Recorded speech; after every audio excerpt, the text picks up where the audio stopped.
राम राम सभी को। आप सभी का स्वागत है भगवत गीता गोष्ठी में। जिन लोगों ने अपना कैमरा ऑन किया है उनको बहुत बहुत धन्यवाद, थैंक यू। ठीक है, थैंक यू माधवी जी।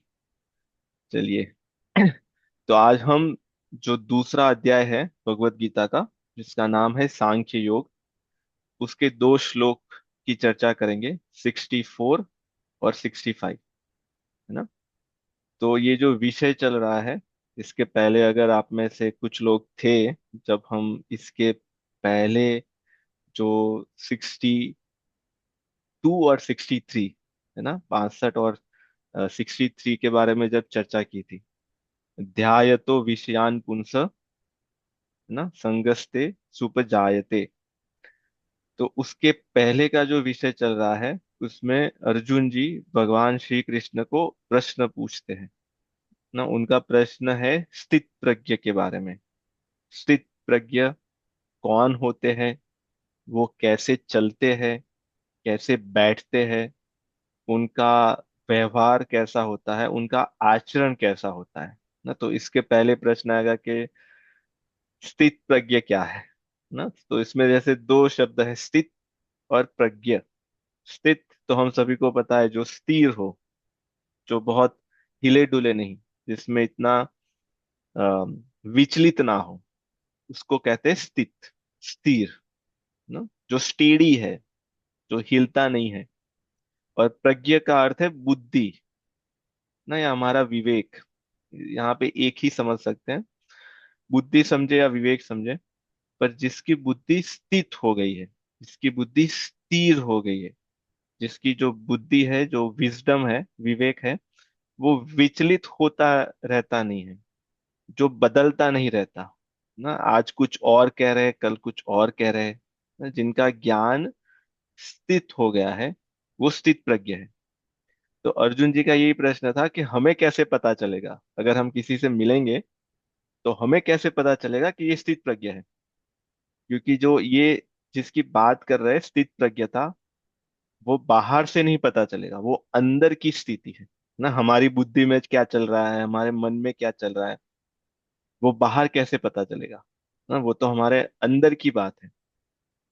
तो वो प्रश्न के उत्तर में, जो उन्होंने प्रश्न पूछा, उसके उत्तर में भगवान बहुत सारे श्लोक में बताते हैं कि उनके लक्षण क्या होते हैं, उनके कैरेक्टरिस्टिक क्या है, कैसे हम जान सकते हैं कि ये हम जिनके साथ हम मिल रहे हैं, या जो हमारे आसपास रहते हैं, या स्वयं हम स्थित प्रज्ञ है कि नहीं ना।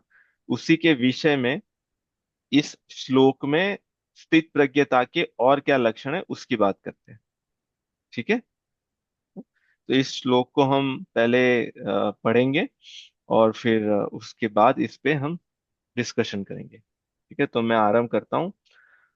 राग द्वेष वियुक्तेस्तु विषयान्द्रियेश्चरन् आत्मवश्ये विधेयात्मा प्रसादम् अधिगच्छति। प्रसादे सर्वदुःखानां हानिरस्यो उपजायते। प्रसन्नचेतसो हाशु बुद्धिः पर्यवतिष्ठते। ठीक है, आप में से कोई प्रयास करेंगे। ये दो श्लोकों की जोड़ी है। जैसे भगवत गीता में ज्यादातर जो श्लोक होते हैं वो एक एक होते हैं ना। कुछ वो कहते हैं, उसके बाद फिर दूसरा श्लोक आरंभ होता है। यहाँ पे जो विषय है उसको पूरा कवर करने के लिए भगवान ने दो श्लोक साथ में कहे। जी, मंगल बंधु। जी। रागद्वेषवियुक्तैस्तु विषयानिन्द्रियैश्चरन् आत्मवैश्यविधेत्यात्मा प्रसादमधिगच्छति।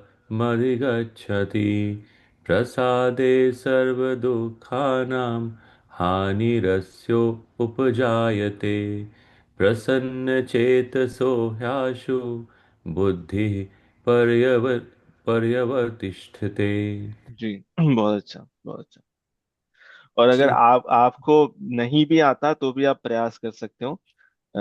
यहाँ पे हम सब सीखने के लिए आते हैं। जी, मास्टर जी। जी। राम राम।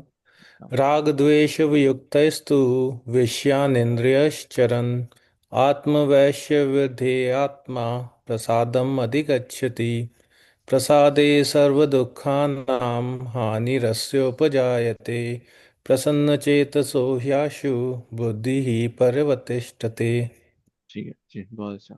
कोई एक जना और फिर उसके बाद हम स्टार्ट करेंगे।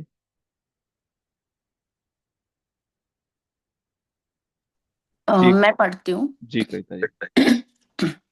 राग द्वेष वियुक्तैस्तु विषयानिन्द्रियश्चरन् आत्मवैश् वैश्य विधेर्यात्मा प्रसादं गच्छति प्रसादे सर्वदुःखानां हानिरस्योपजायते प्रसन्नचेतसो ह्याशु बुद्धि पर्यवतिष्ठते। जी Thank बहुत you. अच्छा जी। ठीक है। तो अभी इस श्लोक में बहुत सारी बातें बता रहे हैं ना। आरंभ कर रहे हैं राग द्वेष वियुक्तेस्तु। तो जैसे एक तो हो गया राग, दूसरा है द्वेष, और वियुक्त, है ना, जो उससे युक्त नहीं है ना। युक्त का अर्थ क्या होगा, शायद हमने पहले भी इसके बारे में शायद शायद चर्चा की हो।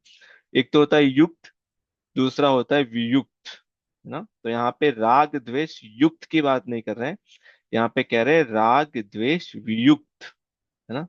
युक्त का अर्थ क्या है, आप में से अगर किसी को याद हो तो, युक्त क्या होता है, या आप प्रयास करें कोई भी। सपन जी। जिसके जी। पास साधन हो। हाँ। साधन। हाँ। जी। और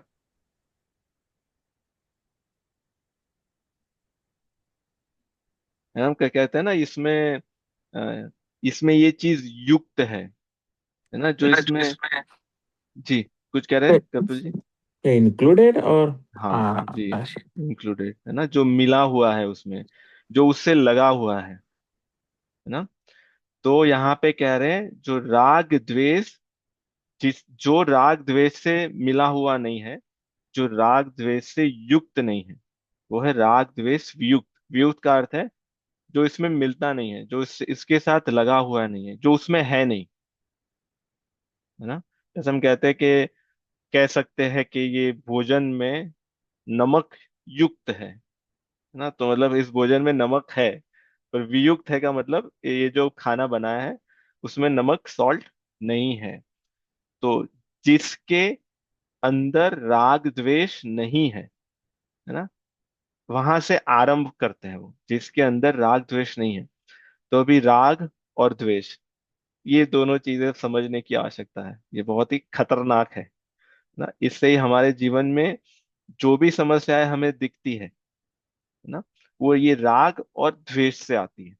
तो फिर यहाँ पे यही प्रश्न उठेगा कि राग क्या है और द्वेष क्या है ना। और देखें, हाँ जी सपन जी। हाँ तो राग बोले कि हम जो आसक्ति होना, जो मतलब वो होता है चिपकाव होना। और जी। द्वेष ऐसे ले सकते हैं कि विरोध होना, नफरत होना, ईर्ष्या होना। जी हाँ, बिल्कुल सही, है ना। राग द्वेष एक दूसरे के विरोधाभासी शब्द है, अपोजिट ना। राग होगा तो द्वेष पक्का होगा ना, और अगर द्वेष है किसी के साथ तो किसी के साथ राग होगा। तो ये दोनों साथ साथ में चलते हैं, है ना। और इसी के कारण जो छह विकार की बात करते हैं, जो हमने सुना होगा, छठ विकार, राग द्वेष के ही कारण क्रोध आता है, काम आता है, लोभ आता है, मद, मोह और मत्सर्य, है ना। मत्सर्य का अर्थ है ईर्ष्या करना। मोह तो हमें पता है ना, जो डिल्यूजन, हमें पता नहीं चलता कि ये सही है या ये सही है ना। मद, अहंकार, ईगो, अभिमान। और लोभ, लालच या ग्रीडी, है ना, कहते हैं कि ये बहुत ग्रीड या ग्रीडी है ये। काम, डिजायर्स ना, जो कामनाएं, इच्छाएं। क्रोध, एंगर। तो राग द्वेष ही, ये जो छह विकार की हमने बात की, क्रोध काम लोभ मद मोह मत्सर्य, है ना, इसी की ये जननी है। इसी के माता पिता समझ सकते हैं ये राग द्वेष। इससे ही इन सब का जन्म होता है। और ये जो छह विकार है, इसके बारे में हमने हमारे अगर शास्त्रों में सुना हो, अ, गोस्वामी जी भी कहते हैं, काम क्रोध लोभ मद मोह मत्सर्य, यही ये नाथ नरक के पंथ, है ना, नरक जाने के लिए ये छह रास्ते बनाए हैं। इस पे अगर हम इस रास्ते पे जाएंगे तो पक्का वहां पे पहुंच जाएंगे, क्योंकि ये नरक जाने के रास्ते हैं। पर उसके पहले वो कहाँ से आते हैं, वो है राग द्वेष वियुक्तेस्तु। तो जिसके अंदर, अब ये राग द्वेष कहाँ पे होता है, दूसरा ये भी हो सकता है कि चलो भाई ये राग द्वेष तो है, पर ये होता कहाँ पे है? जी बताइए, कोई भी। मन में ही होता है ना। हाँ, मन में, है ना। और कुछ कहा आपने? जी हाँ, मन में। और यहाँ पे कह रहे हैं अंतकरण, आत्म वैश्य विधेर्यात्मा, ना। अभी मन और अंतकरण बहुत जगह पे इसको एक ही समझते हैं, पर इसके जब विभाग करते हैं तो वो चार चीजें हो जाती है: मन, बुद्धि, चित्त, अहंकार, है ना। हमारा जो अंतकरण है, जब हमें बहुत सारे संकल्प विकल्प देता है, ये कहता है कि ये अच्छा है, ये कर लेना चाहिए, ये अच्छा नहीं है, ये मुझे नहीं चाहिए, ये लोग अच्छे हैं, उनके साथ में बात करूंगा मिलूंगा, ये लोग अच्छे नहीं हैं, उनको मैं अवॉइड करूंगा, ना। तो जब वो संकल्प विकल्प करने लगा, अंतकरण, जो हमारा सूक्ष्म शरीर, तो उसको मन कहा गया, है ना। और वही अंतकरण जब निश्चय करने लगा, इसके अंदर निश्चयात्मिका शक्ति आ गई निश्चय करने की, कि हाँ ये लोग अच्छे हैं पर ये लोग उससे ज्यादा अच्छे हैं, तो मैं इनके साथ जाऊंगा, है ना। जो ऐसा निश्चय किया, तो उसको बुद्धि कहा गया। और फिर जब उसने अपने आप को वहां पे लगा दिया कि नहीं, मेरे तो बेस्ट फ्रेंड, या मुझे तो यही खाना है, मुझे यहाँ पे ही जाना है, वहां पे उसका, हम कहते हैं ना, मन रम गया, है ना, चित लग गया, तो उसको चित कहा गया। और फिर जब उसने अंतःकरण ने कहा कि मैंने किया, ना, और ये मैं करता हूं, मैं करने वाला हूं, और ये मेरे लिए कर रहा हूं, मैं भोगता हूं, मैं करता हूं, तो उसको अहंकार कहा गया। तो है चार चीजें एक ही, पर जब वो अलग अलग फंक्शन करती है ना, तब उसको फिर अलग अलग माना जाता है। तो यहाँ पे राग द्वेष जो होता है, हमारे अंतःकरण में होता है और मन में होता है। तो जब राग द्वेष वियुक्तेस्तु, जिसके अंदर राग द्वेष नहीं होता, और उसके बाद का है विषयांद्रिय ये चरण। तो यहाँ पे तीन चीजें कह रहे हैं: विषय, इंद्रिया और चरना, है ना। जैसे जो गाय भैंसे होती है, वो चरती है, तो वो खाती है, वहां पे कुछ लेती है, कुछ ग्रहण करती है, कुछ एब्जॉर्ब करती है ना। तो ऐसे विषय, इंद्रिया जब चरण करती है, उसका सेवन करती है, तो विषय क्या है? सब्जेक्ट्स, है ना। जो हम विषय पढ़े उसको भी सब्जेक्ट्स कहते हैं। पर किसके सब्जेक्ट्स? इंद्रियों के सब्जेक्ट्स। इंद्रिया क्या है? सेंसिस, है ना, हमारी जो सेंसिस है उसके सब्जेक्ट। तो एक जो हमारी सेंसिस है, नेत्र, आंखें, उसका सब्जेक्ट क्या है? उसका विषय क्या है?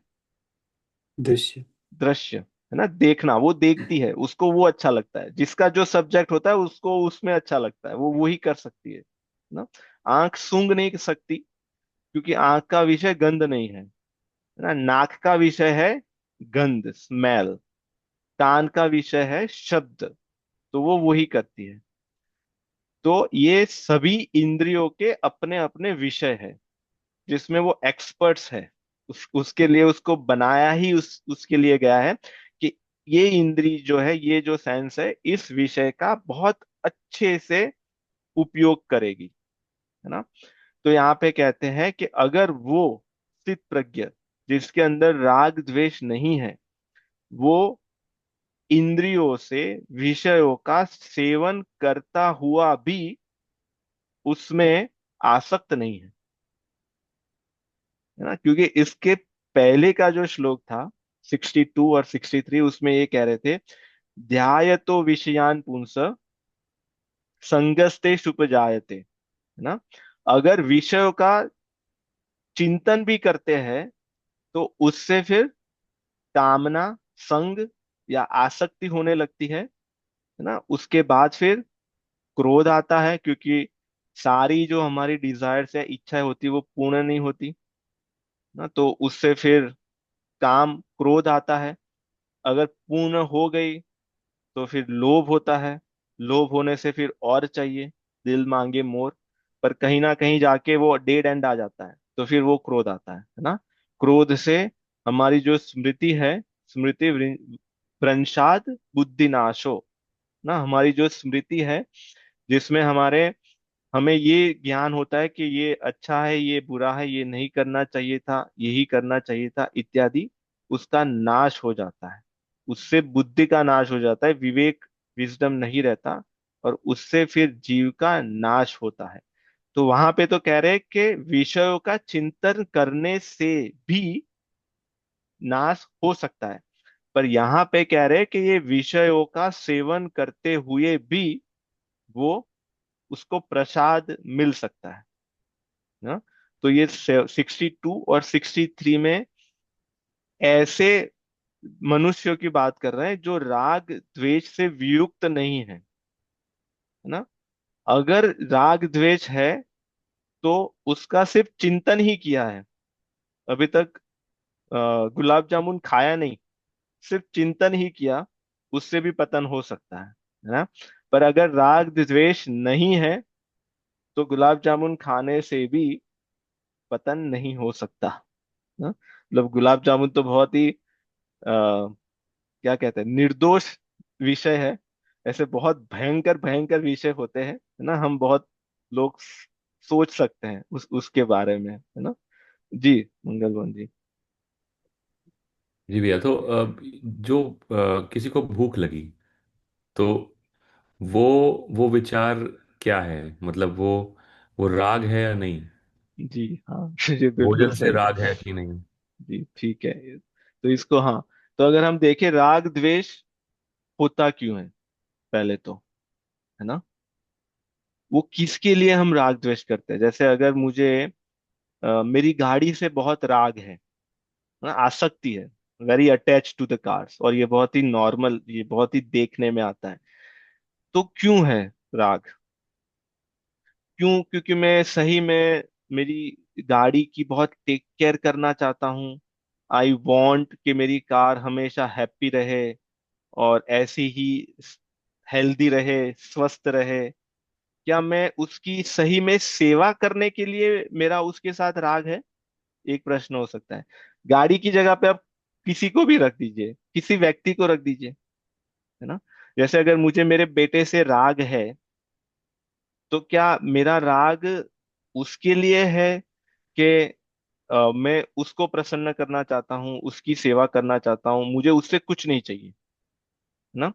क्या ये भाव है, या उल्टा है कि अभी तो मैं उसकी सेवा कर रहा हूँ, है ना, अभी तो मैं उसके फीस के पैसे, एक्टिविटीज में मेरा समय दे रहा हूँ, एनर्जी दे रहा हूँ, पैसे लगा रहा हूँ, पर उसके बाद मुझे ROI चाहिए, रिटर्न ऑन इन्वेस्टमेंट चाहिए, है ना। क्योंकि जब मैं उस स्थिति में नहीं रहूंगा तो वो मुझे कमा के देगा, मेरी सेवा करेगा, मेरा ध्यान रखेगा। अगर ये भाव है तो राग पक्का उसमें होगा, क्योंकि ये भाव है स्वार्थ का, है ना। जब स्वार्थ की पूर्ति के लिए हम कहीं पे भी कुछ भी व्यवहार या ट्रांजैक्शन करते हैं, तो वहां पे राग पक्का हो सकता है, या होता ही है, हम देख सकते हैं। और जहां पे राग होता है वहां पे द्वेष होगा, क्योंकि वो एक सिक्के की दो बाजू, दो पहलू है ना। या तो मेरा उसके साथ राग का व्यवहार होगा क्योंकि मेरा स्वार्थ है, और जब मेरे स्वार्थ की पूर्ति नहीं होगी तो द्वेष होगा। या आजकल के लड़के बिगड़ गए हैं, माता पिता की बात नहीं मानते। हमने तो इतना किया उनके लिए, उसने हमारा कुछ नहीं किया, है ना।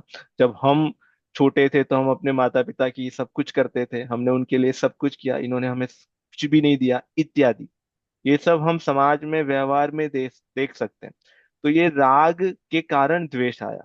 जैसे अगर हम इसमें ही देखें, महाभारत में देखें, तो दुर्योधन ना, इस कैरेक्टर को सब जानते हैं। दुर्योधन का जो कर्ण के साथ था, दुर्योधन का भीष्म पितामह के साथ था, दुर्योधन का द्रोणाचार्य जी के साथ था, है ना। वो क्या था? वो प्रेम था या राग था? है ना। क्या क्या लगता है आप लोगों को? राग था, अपने मतलब के लिए था कि मैं हाँ मेरे युद्ध में मेरी सहायता करें। जी, उसके स्वार्थ के लिए था ना। और तभी उसका पांडवों के साथ, भगवान श्री कृष्ण के साथ, जो पांडव के पक्ष में जितने लोग थे, उसके साथ उसका द्वेष था। क्योंकि उसके स्वार्थ की पूर्ति में पांडव विरोध बन के खड़े हुए थे, इसलिए द्वेष था। और भीष्म पितामह, कर्ण इत्यादि उसके जो दूसरे भाई बंधु जो थे, उसका सहयोग कर रहे थे, उसका सपोर्ट कर रहे थे, उस इसलिए उसके साथ राग था, है ना। पर अर्जुन जी का उनके भाई युधिष्ठिर जी के साथ ना, उनके जो यहाँ पे जो सखा है भगवान श्री कृष्ण के साथ, राग है या प्रेम है? प्रेम। ना, क्योंकि अर्जुन जी को कोई स्वार्थ की पूर्ति नहीं करनी, है ना। वो किस लिए युद्ध कर रहे हैं, उनके युद्ध करने का कारण और दुर्योधन के युद्ध करने का कारण अलग अलग है ना। युद्ध तो एक ही हो रहा है, एक ही जगह पे हो रहा है, पर कारण दोनों का अलग अलग है ना। दुर्योधन युद्ध कर रहा है अपने स्वार्थ के लिए, अपने ही स्वार्थ के लिए। उसको कुछ भी नहीं पड़ी कि उसके भाइयों का क्या होगा, उसके पक्ष में जो दूसरे लोग आए हैं उनका क्या होगा, वो कुछ भी नहीं सोच रहा। उसको केवल और केवल राज्य चाहिए, उसको केवल केवल भोग चाहिए, स्वार्थ चाहिए, है ना। इसलिए वो युद्ध कर रहा है, इसलिए वो राग द्वेष से युक्त है। पर अर्जुन जी स्वार्थ और राज्य के लिए युद्ध नहीं कर रहे, है ना, हम सभी को पता है। वो युद्ध कर रहे हैं धर्म के लिए, है ना। युधिष्ठिर जी युद्ध कर रहे हैं धर्म के लिए। तो इसलिए वो राग द्वेष से युद्ध नहीं कर रहे, है ना। वो राग द्वेष से वियुक्त है। क्रिया एक एक ही कर रहे हैं, युद्ध ही कर रहे हैं, है ना। पर दोनों में भाव का अंतर है। एक जो पक्ष है वो राग द्वेष से युद्ध कर रहा है, दूसरा जो पक्ष है वो राग द्वेष से वियुक्त होके युद्ध कर रहा है। हाँ, सभी युद्ध करना भी तो गलत है ना। अगर हम किसी से लड़ते हैं तो वो भी तो गलत है। जी, ठीक है। तो वो गलत, हाँ। जैसे हमें हमें क्योंकि अगर हमारा कर्तव्य नहीं है युद्ध करने का, है ना, तो वो हमारे लिए गलत है। जैसे अगर मैं, मेरे पास डॉक्टर की योग्यता नहीं है और मैं जाके ऑपरेशन करने लगा, किसी का पैर काट दिया, किसी का हाथ काट दिया, है ना, तो वो मेरे लिए गलत है, क्योंकि वो मेरा कर्तव्य नहीं है और मैंने वो किया। पर अगर कोई डॉक्टर हो और अगर उसने किसी का पैर काट दिया उसके भले के लिए ना, तो वो उसके लिए गलत नहीं है, वो उसके लिए कर्तव्य है। जैसे जो सोल्जर्स होते हैं, बॉर्डर पे युद्ध करते हैं, और युद्ध में लोग मारे भी जाते हैं उसमें, पर जो सोल्जर्स होते हैं उनको अवार्ड मिलता है ना। क्यों? क्योंकि वो उनका कर्तव्य है, उनको वो मिला हुआ है। पर अगर हम में से कोई जाके किसी को मार दे तो फिर हमें सजा होगी, क्योंकि वो हमारा कर्तव्य नहीं था। तो जिसका जो कर्तव्य है, उस कर्तव्य के पालन के लिए जो भी क्रिया चल रही है ना, और वो धर्म युक्त होनी चाहिए। इसलिए भगवत गीता के पहले अध्याय के पहले ही श्लोक में आरंभ करते हैं, धर्म क्षेत्रे कुरुक्षेत्र। अगर हम अपने कर्तव्य का पालन कर रहे हैं धर्म युक्त, तो वो क्रिया, वो गलत नहीं है ना? यहाँ पे अर्जुन जी जो युद्ध कर रहे हैं वो धर्म की रक्षा के लिए युद्ध कर रहे हैं। क्योंकि अगर दुर्योधन बन जाएगा राजा, तो पूरे राज्य में वो अधर्म को बढ़ावा देगा, है ना। सब जगह पे पाप का आचरण बढ़ेगा, लोग जो होंगे वो उनका पतन होगा, आगे जाके सब भोग में पड़ेंगे। बस वो ही यही काम क्रोध लोभ मद मोह मत्सर्य चलता रहेगा पूरे राज्य में। तो वो उन लोगों से बचाने के लिए जो अधर्मी है, उनको समाज से निकालने के लिए वहां पे युद्ध चल रहा है। तो वो युद्ध अर्जुन जी के लिए यहाँ पे, इसलिए भगवान यहाँ पे कह रहे हैं तुम्हारे लिए सबसे जो श्रेष्ठ कर्म है वो युद्ध ही है। वो तुम्हारे लिए साधना है, वो कह रहे हैं तुम्हारे लिए पूजा है।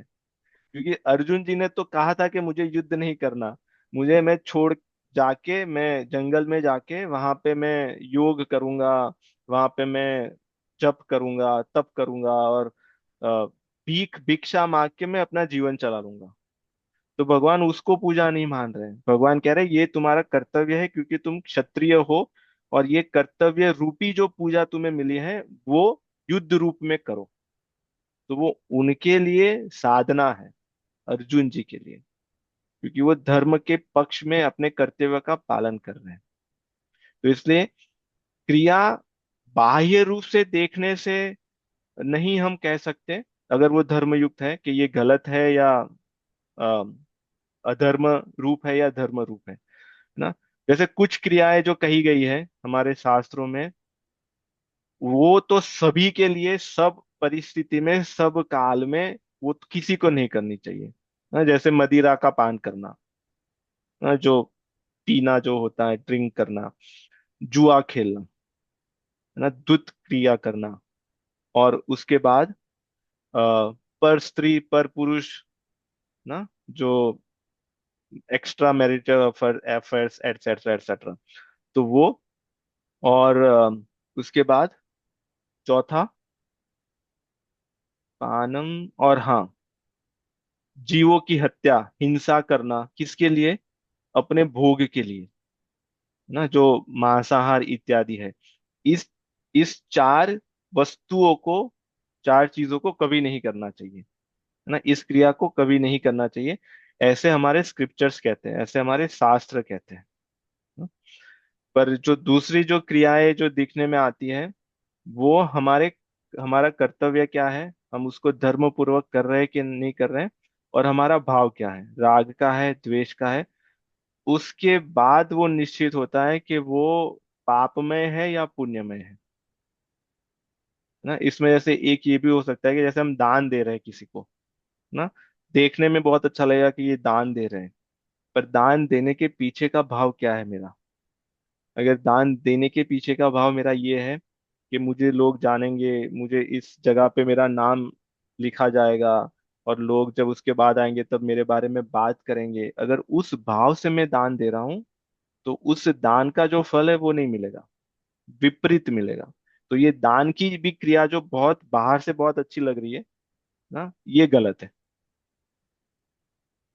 तो उसको ऐसे समझ सकते हैं। ठीक है पूजा जी। सर, तो ये दान देते समय फिर क्या सोचना चाहिए? जी हाँ, दान देते समय ये सोचना चाहिए कि हम नहीं दे रहे हैं ना, हम सिर्फ माध्यम बने हैं, हमें दिलवाया जा रहा है।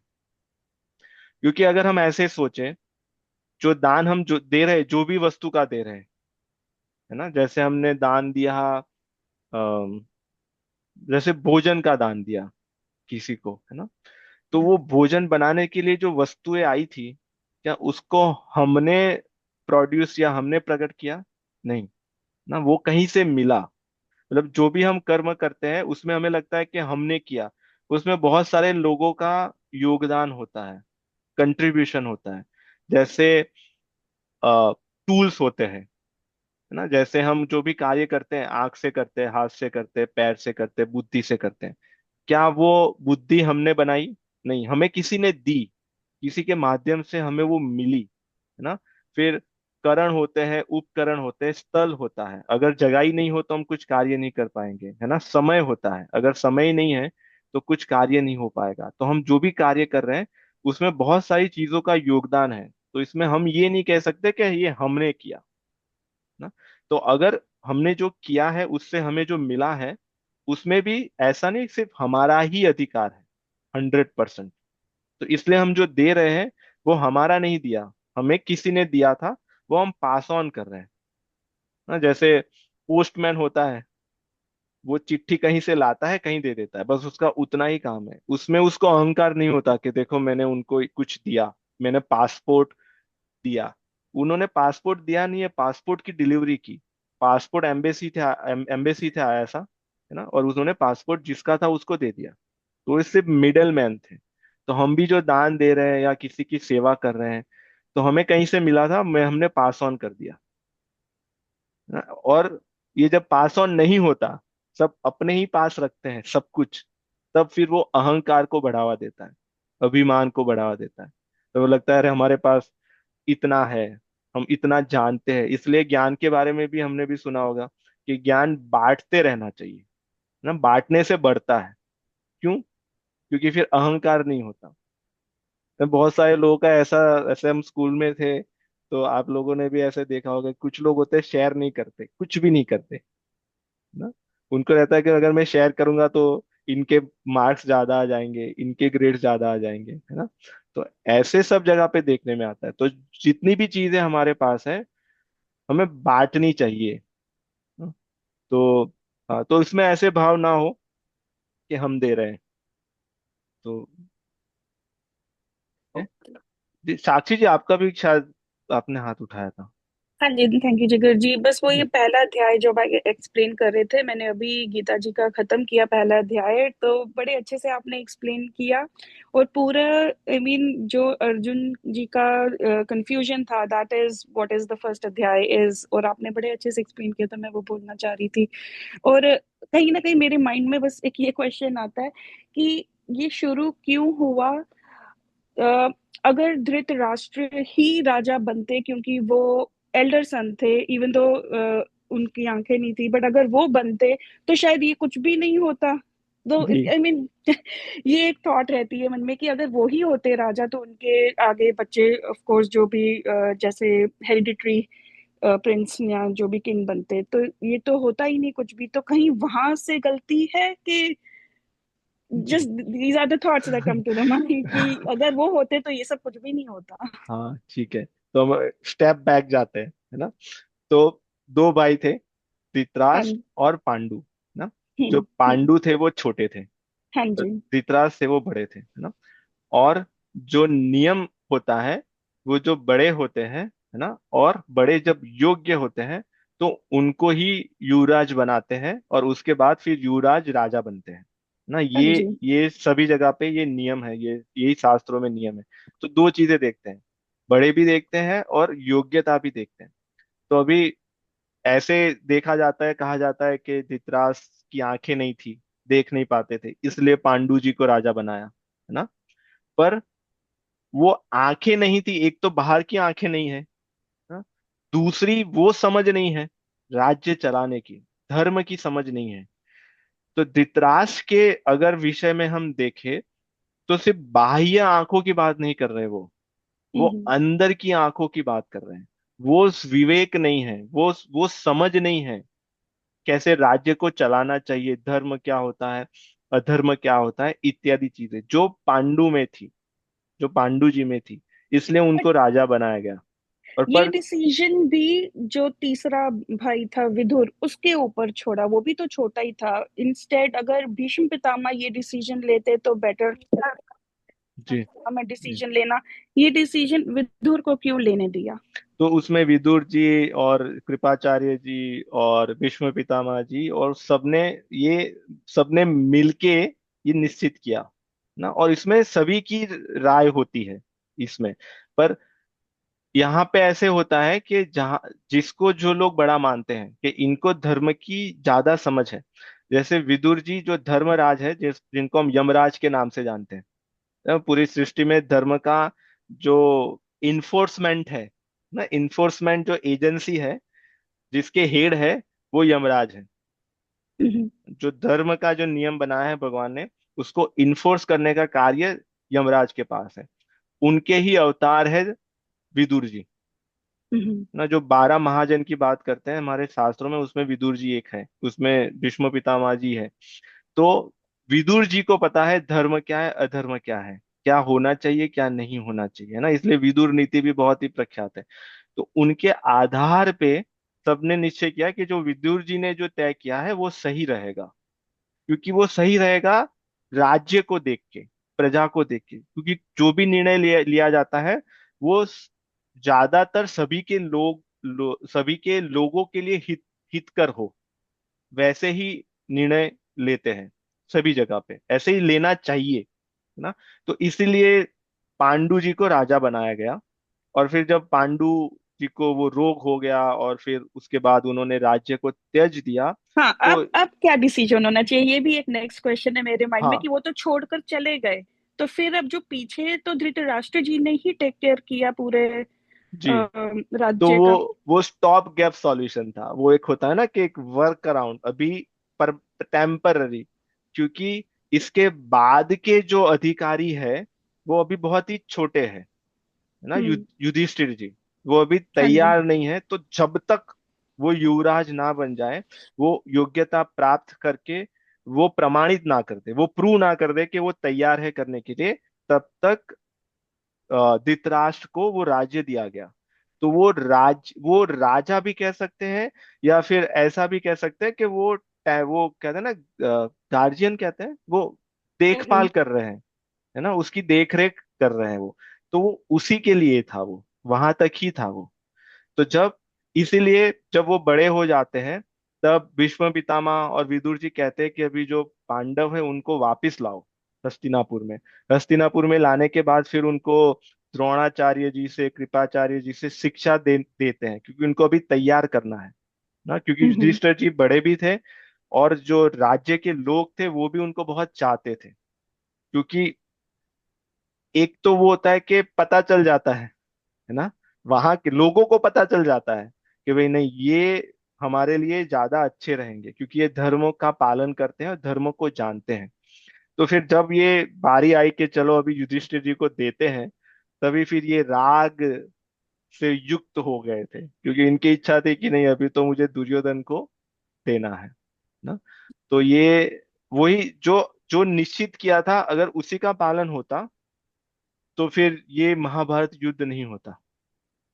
हाँ, ये भी तो ठीक है। एक तो हम कह सकते हैं कि हाँ, धृतराष्ट्र के कारण हुआ, क्योंकि उन्होंने ये राग से युक्त थे, अपने पुत्रों का ही पक्ष लेते थे। उनको कहा जाता था, विदुर जी ने कहा, भीष्म पितामह ने भी कहा, और सारे लोगों ने कहा कि भाई जो दुर्योधन दुशासन जो कर रहे हैं वो ठीक नहीं है।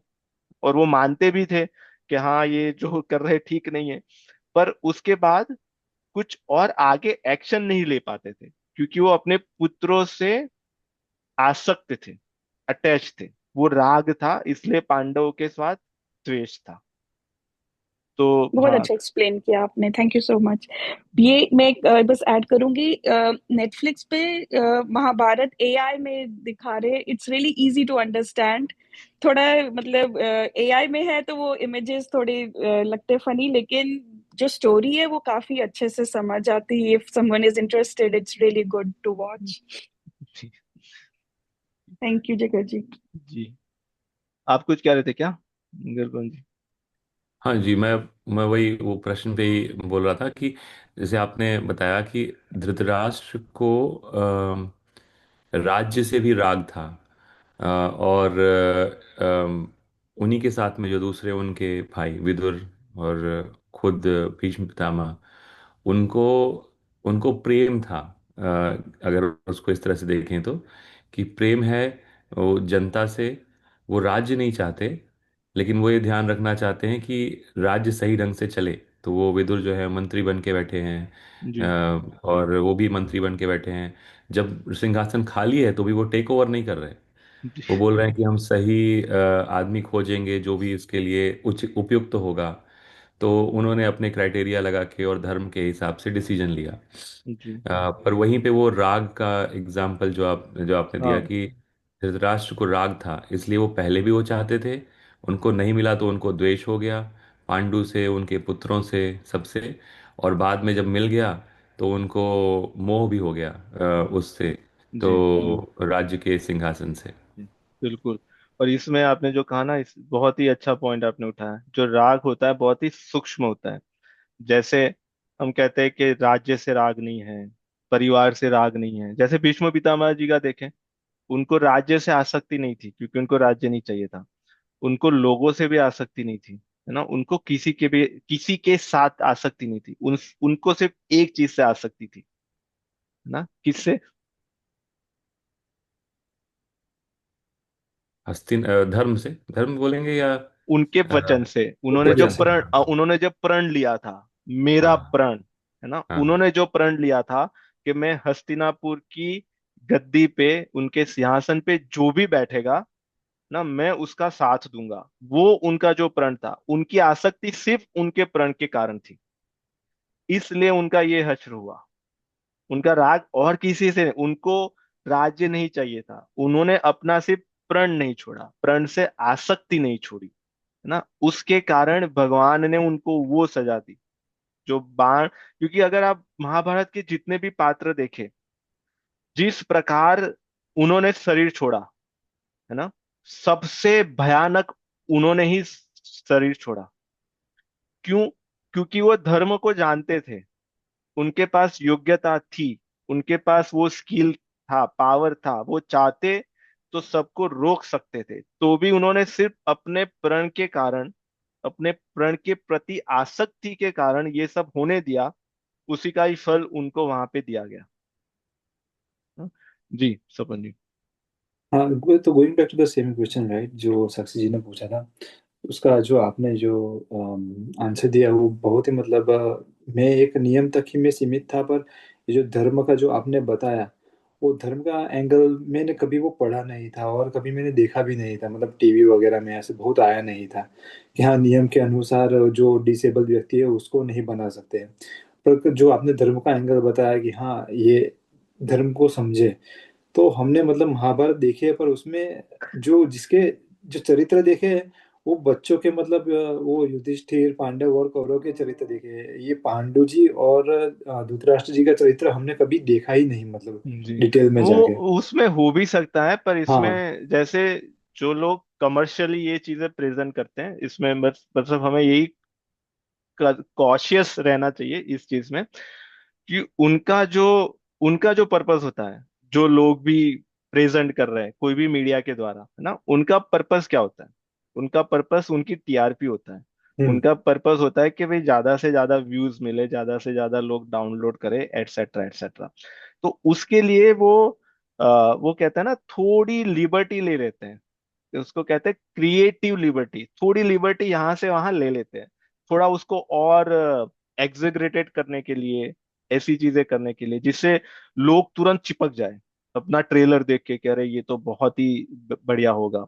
तो इसमें ऐसी कुछ चीजें छोटी छोटी लगती है, छोटी छोटी, पर उसका जो इम्पैक्ट होता है वो बहुत बड़ा होता है ना।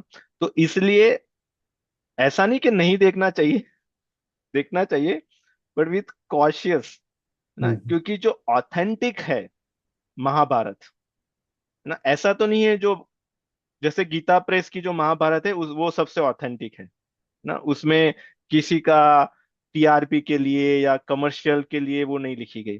तो ऐसा तो नहीं है कि जो गीता प्रेस की महाभारत का अक्षरस किसी ने रूपांतरण किया है डिजिटल मीडिया में या मूवी के रूप में, है ना। वैसा नहीं करते। उसमें से कुछ चीजें उठाते हैं जो जो बनाने वाले उनको लगती है कि ये रखने से लोग ज्यादा अट्रैक्ट होंगे। हाँ, अभी जो बना रहे हैं उनका खुद का कितना अनुभव है महाभारत को लेके, भगवत गीता को लेके, है ना। उन्होंने कितना अध्ययन किया है, उन्होंने कितनी साधना की है, उन्होंने किस पर्पस से किया है, वो भी चीजें मायने रखती हैं। क्योंकि अगर कोई कमर्शियल माइंड वाला है, प्रॉफिट माइंड वाला बिजनेसमैन है, तो उसको महाभारत से कोई लेना देना नहीं है। उसके लिए Mahabharata is just a story, है ना। उसके लिए जैसे शेक्सपियर की एक कोई स्टोरी है ना, ऑथेलो और जो भी हो, वैसा ही उसके लिए महाभारत एक नाटक है। तो वो तो उसमें से यही देखेगा कि मैं इसको ऐसे प्रेजेंट करूंगा जिससे मेरा ज्यादा से ज्यादा सक्सेस, मुझे कमर्शियल सक्सेस मिले। हम्म? तो अगर हम वो देख रहे हैं, तो हमें थोड़ा अपना लगाना चाहिए, अपनी विवेक को वहां पे उपयोग करना चाहिए, और साथ साथ में फिर जो ऑथेंटिक है महाभारत, उसमें देख लेना चाहिए कि भाई ये ठीक तो है या नहीं। नहीं तो ऐसे बहुत सारी भ्रांतियां बाहर निकल के आती है ना। और फिर व्हाट्सएप यूनिवर्सिटी में बहुत सारे बड़े बड़े मैसेज चलते हैं इसमें, कि विश्व पितामह का तो ये था, इसका ये था, वो सब अपने अलग अलग ज्ञान चलते रहते हैं। पर उस सारे ज्ञान का जो प्रमाण है, हमें ऑथेंटिक महाभारत में जाके देख लेना चाहिए, हम्म। है ना। ये सभी के लिए लागू पड़ता है। जैसे रामचरितमानस और रामायण के भी बहुत सारी चीजें चलती है ना। जैसे लगता है कि अरे हाँ, अभी लोगों में रामायण को लेके थोड़ी रुचि है, तो फिर वो सारे लोग उस पे मूवी बनाने लगते हैं, सारे लोग उस पे टीवी सीरियल बनाने लगते हैं, ये करने लगते हैं, वो करने लगते हैं। पर उसमें जो ऑथेंटिसिटी है वो कितनी है ना, उसका हमें ध्यान रखना चाहिए, नहीं तो उससे भी थोड़ा भटकन हो सकती है। तो यहाँ पे मैं इतना भी कहना चाहूंगा कि हमें मतलब धृतराष्ट्र का चरित्र समझना चाहिए पहले, तभी जाके अपन हमको हम्म, पता चलेगा कि हाँ मतलब योग्यता क्या होती है, मतलब दो भाइयों के बीच में। वहां पे जाके अपन को पता चलेगी, क्योंकि वही आपने बताया कि वहां पे थोड़ा सा वो 2% 3% दिखा देते हैं उसमें से, और उसमें से डिसीजन बना देते हैं कि हाँ ये डिसेबल है इसलिए उसको राजा नहीं बनाया, पर ये योग्यता का जो विषय है वो बताते नहीं है। तो उसके लिए आई थिंक वो कैरेक्टर को, वो चरित्र को समझना बहुत जरूरी होता है। जी। वो तभी वो हो पाएगा, जैसे अगर आप जैसे जो लोग जो महाभारत को जानते हैं, अगर वही बनाए, है ना, जैसे आप ही बनाओ, तो आप इस सारी चीजों का ध्यान रखोगे, है ना। क्योंकि आपका, अगर आपका जीवन ही ये है अध्यात्म, तो अध्यात्म के आधार पे जो चीजें बनाओगे, आप पूरा प्रयास करोगे कि इसमें कोई करप्शन ना हो, उसमें कोई भेल सेल ना हो, कुछ चीजें ऐसी खिचड़ी ना बना दें, मिक्स ना कर दें, है ना। कहीं कहीं यहाँ से कुछ ले लिया, वहां से कुछ ले लिया। ऐसी बहुत सारी चीजें ऐसे रामायण टीवी सीरियल में, जैसे मैं पुरानी वाली की बात नहीं कर रहा जो रामानंद सागर जी ने बनाई थी, उसमें उन्होंने बहुत ध्यान रखा था। पर जो आजकल जो बन रही है, उसमें से बहुत सारी चीजें ऐसी होती है जो रामचरितमानस में आपको मिलेगी नहीं, रामायण में मिलेगी नहीं। पता नहीं कहाँ से किसी ने वहां से उठा लिया, वहां से उठा लिया, और फिर बन बन गया ना। और लोग उस पे ध्यान भी नहीं देते, है ना। ऐसे सब जगह पे, जैसे हनुमान जी का भी जो आता है, और जो राधा कृष्ण का भी आता है, बहुत सारी चीजें यहाँ वहाँ की सब मिक्स हो जाता है सब।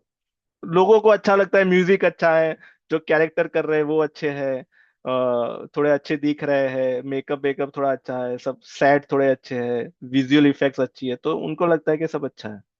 न? पर उसके माध्यम से क्या परोसा जा रहा है, क्योंकि अंत में है ज्ञान, वहां से क्या मिल रहा है ना, वहां से सुधार कितना हो रहा है, वो आवश्यक है। जी। आप कुछ कह रहे थे, मंगल बहन जी? आपने नहीं, ठीक है। एक कपिल जी का प्रश्न था। वो हाँ, कपिल जी का प्रश्न था। जी जी, कपिल जी।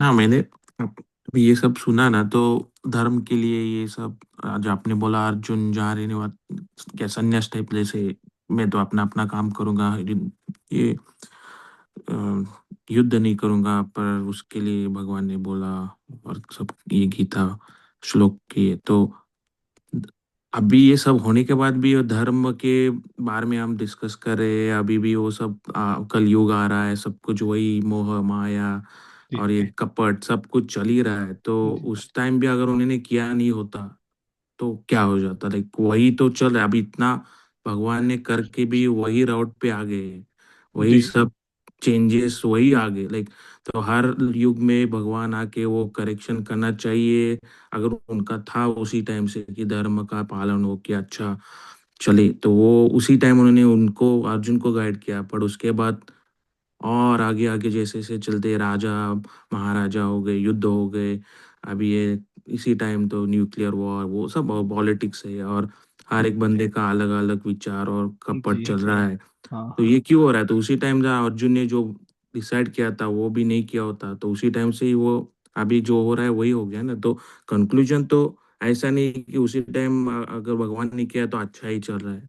जी। लाइक अभी हाँ भी बुरा ही हो रहा है, या इसमें अभी जी हम अभी अच्छी तरह से अच्छी या कर रहे हैं, आपने अपना लाइक सीख रहे हैं, बट आउटकम तो ऐसा नहीं कि भाई अच्छा ही सब हो रहा है सब जगह पे। जी नहीं, आपका प्रश्न बहुत अच्छा है, बहुत विस्तृत है, बहुत ही बड़ा है। जैसे इनका प्रश्न ये है कि भगवान ने भगवत गीता में धर्म के बारे में और अध्यात्म के बारे में, जीवन में क्या करना चाहिए, क्या उद्देश्य होना चाहिए, बुद्धि हमारी कैसी होनी चाहिए, राग द्वेष नहीं होना चाहिए, इत्यादि सब कुछ बता दिया। जितना ज्ञान हम्म। हो सकता था संभव, वो सब कुछ उन्होंने दे दिया। इतना ज्ञान देने के बाद भी अगर आज की परिस्थिति देखे तो कुछ भी ठीक नहीं लग रहा ना। तो अगर उन्होंने वो ज्ञान नहीं दिया होता उस समय, तो आज की जो परिस्थिति है वो हो सकता है इससे थोड़ी बहुत खराब हो, पर कुछ बहुत फर्क नहीं पड़ता। तो फिर भगवान ने जो ज्ञान दिया उसका अर्थ क्या रहा तो फिर, है ना। एक तो ये इसमें से मैं आपका ये मैंने भाव लिया, बराबर। है ना। ठीक है ना। तो इसमें जैसे अगर हम ये देखें, भगवान ने अर्जुन जी के माध्यम से ये जो ज्ञान दिया, ये ज्ञान भगवत गीता का ज्ञान हमारे जैसे लोगों के लिए, है ना, है हम संख्या में शायद बहुत कम, पर हमारे जैसे लोगों के लिए एक आधार है, एक एक आश्रय है आश्रय है। ना। हम्म। ठीक, मेरी आवाज आ रही है ना? शायद आपका, आप, हाँ आपको अनम्यूट करके, हाँ। आ रही है। जी। तो ये हमारे लोगों के लिए, जो लोग अपना जीवन सुधारना चाहते हैं, जो लोग धर्म के मार्ग पे चलना चाहते हैं, उनके लिए एक ये रूपरेखा है, फ्रेमवर्क है, ये गाइड है ना। तो ऐसा नहीं कि भगवत गीता का ज्ञान अवेलेबल तो है आज के समय में, पर लोग उसको ग्रहण नहीं कर रहे हैं, इसलिए उनका जो जीवन है वो वैसा का वैसा ही है ना। और अगर हम देखें, हर युग में भगवान क्यों आते हैं, है ना।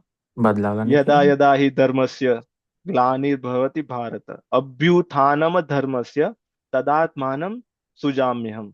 यदा यदा ही धर्मस्य, जब धर्म की हानि होती है ना, और फिर परित्राणाय साधूनां विनाशाय च दुष्कृताम् धर्म संस्थापनार्थाय संभवामि युगे युगे, है ना। वो युग युग में धर्म की स्थापना करने के लिए वो प्रकट होते हैं। यही उनकी सेवा है, ये उनका कार्य है ना। वो इसके लिए ही वो आते हैं। तो वो उनको हर युग में क्यों आना पड़ता है? क्योंकि हम जो मनुष्य हैं, उनकी जो स्मृति है वो बहुत छोटी है, हम हम्म। भूल जाते हैं। क्योंकि बराबर। ये भगवान द्वापर युग में आए, उसके पहले त्रेता में भी आए थे, है ना। आके बराबर। उन्होंने लीला की राम जी के रूप में, पर जब तक द्वापर आया तब तक भूल गए लोग, है ना, वो हम्म। ज्ञान भूल गए।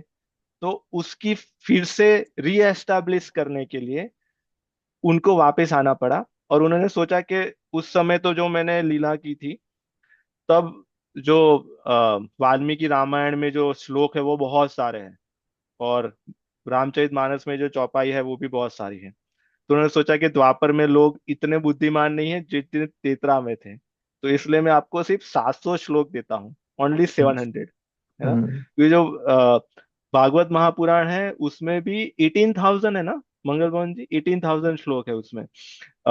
महाभारत में जी। 1 लाख से ज्यादा श्लोक है, एक एक लाख तो होंगे। तो उन्होंने कहा कि नहीं, एक एक लाख की तो आपकी क्षमता हमें नहीं लग रही, 700 श्लोक में देता हूँ। जो the best I can do is 700 श्लोक, है ना। इसमें जितना, इसमें सब कुछ आ जाएगा। तो इसलिए उन्होंने कॉम्पैक्ट करके इसमें सारा ज्ञान दे दिया, है ना। और इसके बाद फिर अभी ऐसी परिस्थिति आ रही है कि लोग इसको भी भूल रहे हैं। हाँ, बराबर। तो फिर जब समय आएगा तब फिर वो कल्कि के रूप में आएंगे, पक्का आएंगे, हम्म। क्योंकि इनका ये वचन है, उन्होंने ये गारंटी ली है कि जब धर्म की हानि होती है तो धर्म संस्थापनार्थाय संभवामि युगे युगे। अभी ये ज्ञान कैसे रहता है ना। एक तो हो हम्म। गया कि जब भगवान आएंगे तब उसको रिएस्टाब्लिश करेंगे, हम्म। ठीक है।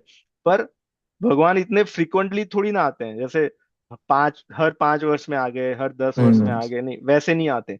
तो इसलिए उन्होंने एक जो परंपरा बनाई है जिसको हम कहते हैं गुरु शिष्य परंपरा, है ना। तो हम्म। इस ज्ञान का वहन होता है गुरु शिष्य परंपरा के आधारित।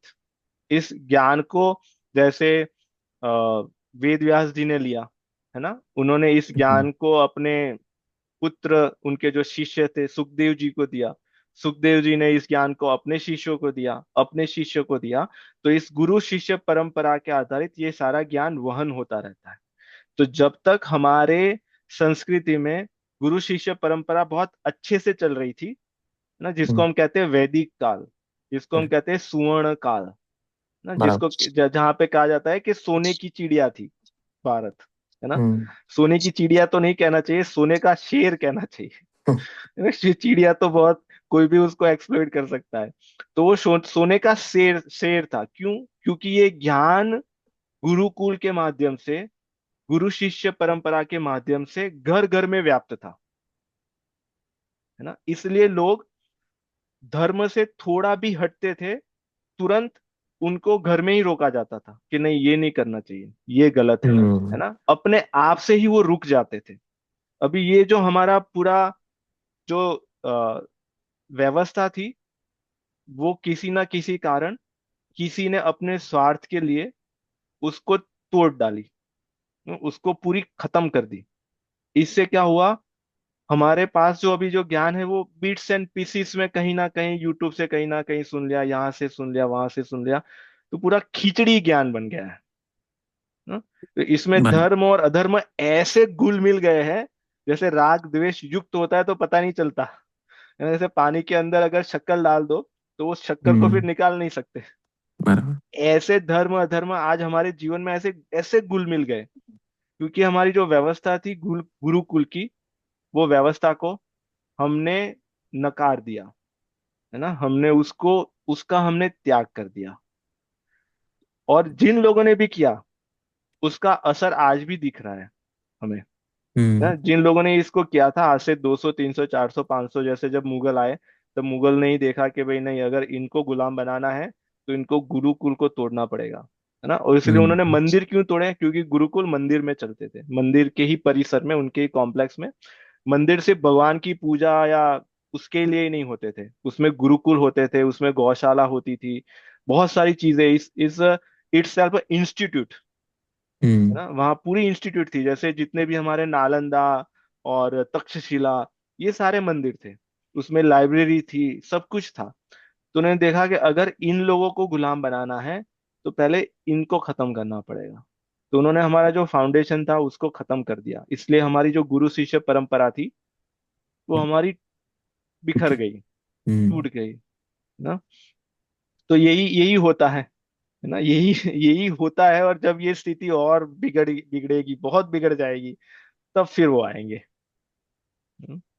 तो ठीक हाँ, है। पर तो इसमें हम क्या करें? नहीं, इसमें पर वो, भगवान को तो ये भी पता होगा फ्यूचर का कि ऐसा होने वाला है, तो शायद।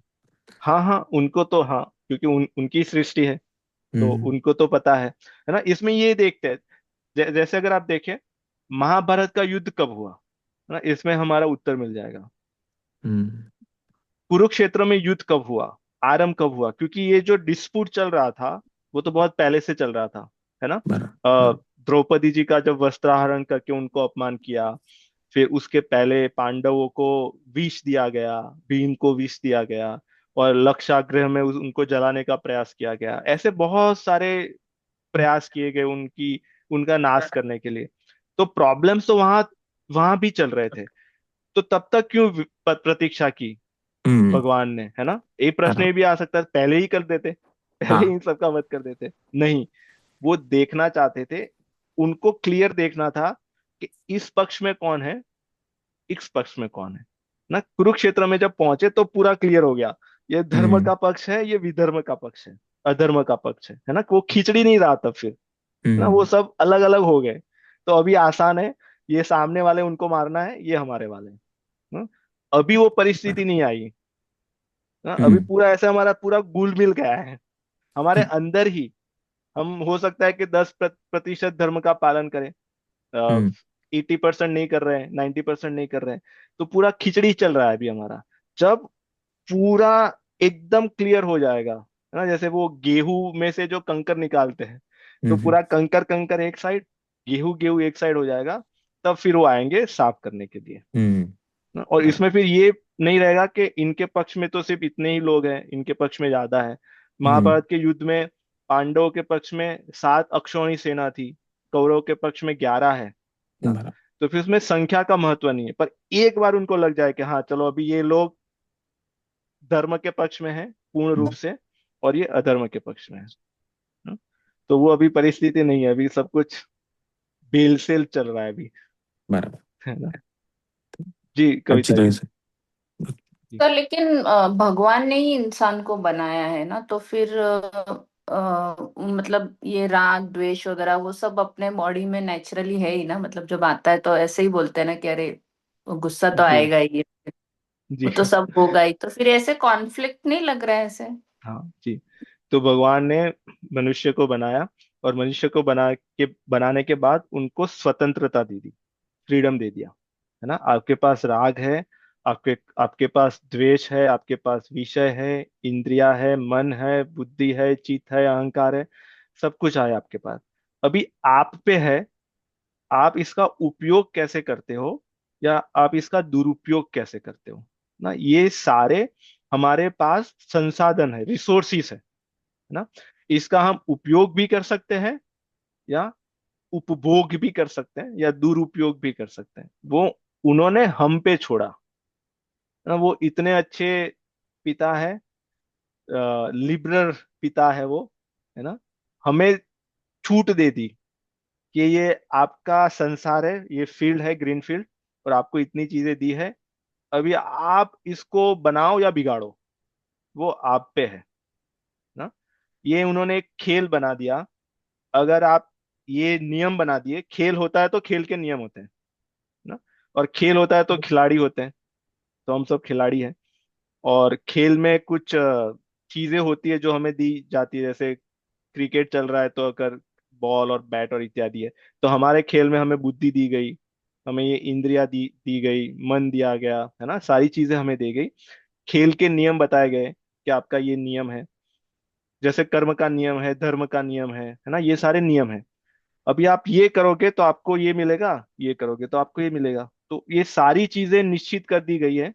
इसके बाद हम पे है कि हम इस खेल को कैसा खेल रहे हैं ना। इसमें ये होता है कि खेल के नियम कहाँ पे है, जो शास्त्र में, जो भगवत गीता में, रामचरितमानस में दिए गए हैं, वो खेल के नियम है।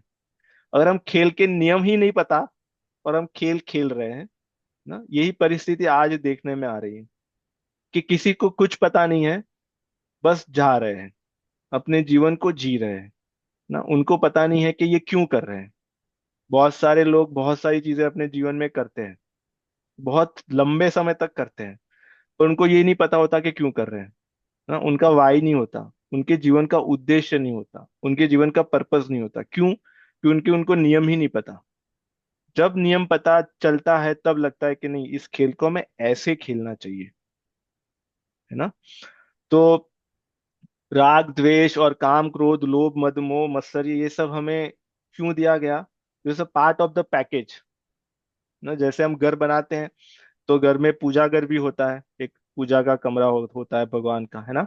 और उसी घर में बाथरूम भी होता है, उसी घर में किचन भी होता है ना, बैकयार्ड भी होता है।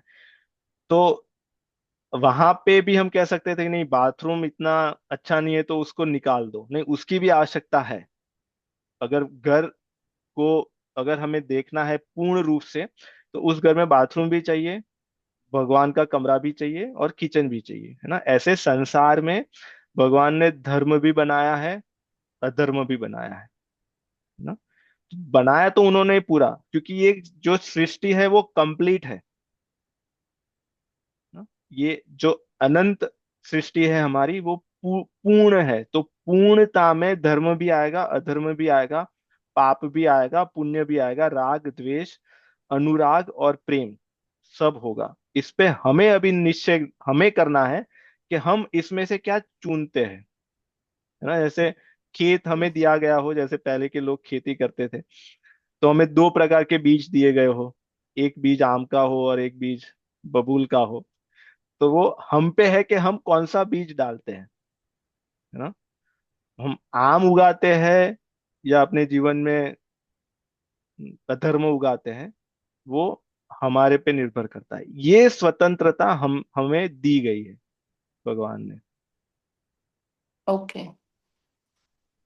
जी जी, ये बहुत कॉमन प्रश्न है, ये बार बार आता रहता है, और ये अच्छा प्रश्न है, ये आना चाहिए ना। जैसे दूसरे धर्म में अगर आप देखोगे, हमारे धर्म में और दूसरे धर्म में जो अंतर है, और इसके पहले साक्षी जी आपका कोई प्रश्न था क्या? जिगर जी, मुझे लगता है आप वही टच करने वाले हो। मैं सोच रही थी फिर अलग धर्मों के अलग रूल्स क्यों हैं? अगर गैम्बलिंग या ड्रिंकिंग या नॉन वेज खराब है तो बाकी धर्मों के लोगों को कोई जैसे पनिशमेंट है या नहीं है? क्या वो ऑपोजिशन साइड में है?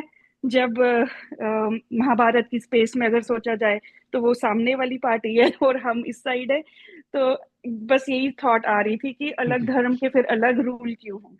जी हाँ, ठीक है। तो जैसे हमारे वैदिक सनातन धर्म में ये अगर हमने देखा हो, तो हमारे हमें बहुत सारे ऑप्शन दिए जाते हैं ना।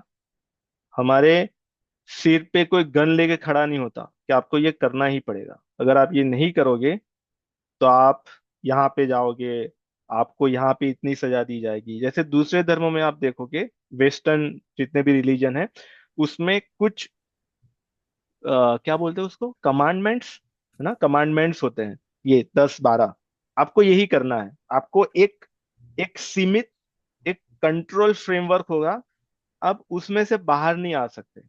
आपको भगवान को इस रूप में ही मानना है, बस। अगर आपने भगवान को इस रूप में नहीं माना तो फिर आपकी खैर, है ना। तो ये थोपा जाता है उन पे, तो वे क्यों है? कंट्रोल करने के लिए। क्योंकि अगर आप सोचो, आप कोई कंपनी चला रहे हो, है ना, और आपको अपना जो अधिकार है, सिंहासन है आपका, छोड़ना नहीं है, तो आप नियम ऐसे ही बनाओगे कि ये जो लोग हैं कभी यहाँ से बाहर ना निकलने जाए, है। बहुत सारी ऐसी कंट्रीज में लोगों को कुछ कम पैसे दे के 12 घंटे, 15-16 घंटे काम करवा के उनको वहां पे ही रखा जाता है, वहां पे ही खाना, वहां पे ही पीना, सारी चीजें वहां पे रखी जाती है। तो वहां पे उनकी जो स्वतंत्रता है वह बहुत ही कम है। उनको कोई ऑप्शन नहीं दिए गए, आपके पास इतनी ही चीजें हैं, इसमें से ही आपको करना है।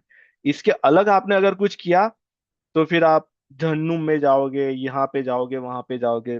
उनकी वो वैसी चीजें हैं।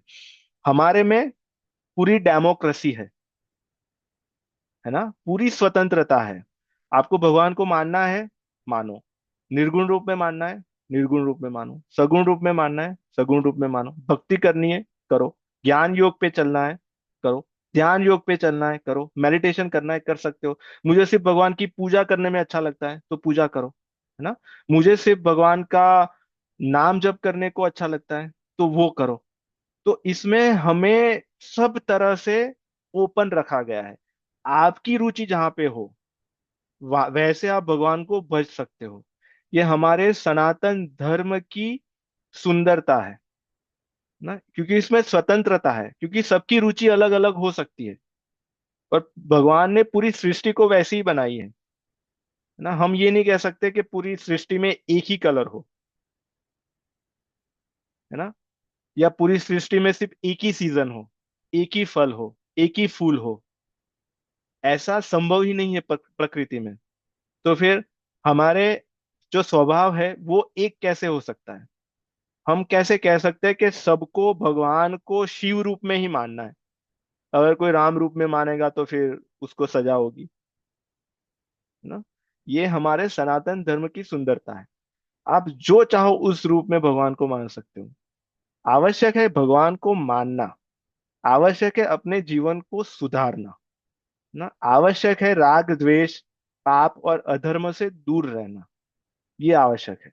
उसके लिए मार्ग कई है, अनंत है।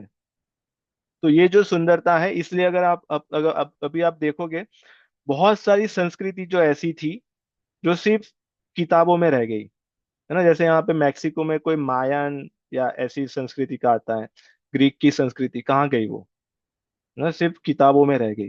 पर सनातन धर्म की जो संस्कृति है वो कितने वर्षों से, क्यों?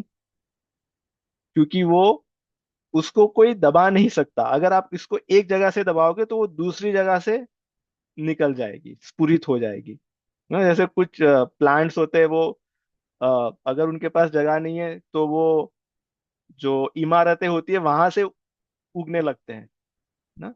तो सनातन संस्कृति को कोई निकाल नहीं सकता, क्योंकि हमारी जो उसकी जो सामान्य और जो मूलभूत विचारधारा है वो ये है ना। इसलिए देखिए अभी भी हमारे धर्म में इतने संत होते हैं, अलग अलग विचारधारा लेके आते हैं समाज का कल्याण करने के लिए ना। तो वो सीमित नहीं है, वो सनातन है, वो अनंत है ना। और जो दूसरे धर्म है वो एक डेट को आरंभ होते हैं और एक डेट आते आते उनका नाश हो जाता है और फिर नया धर्म आरंभ होता है ना। धर्म की स्टार्टिंग और एंड डेट नहीं होती।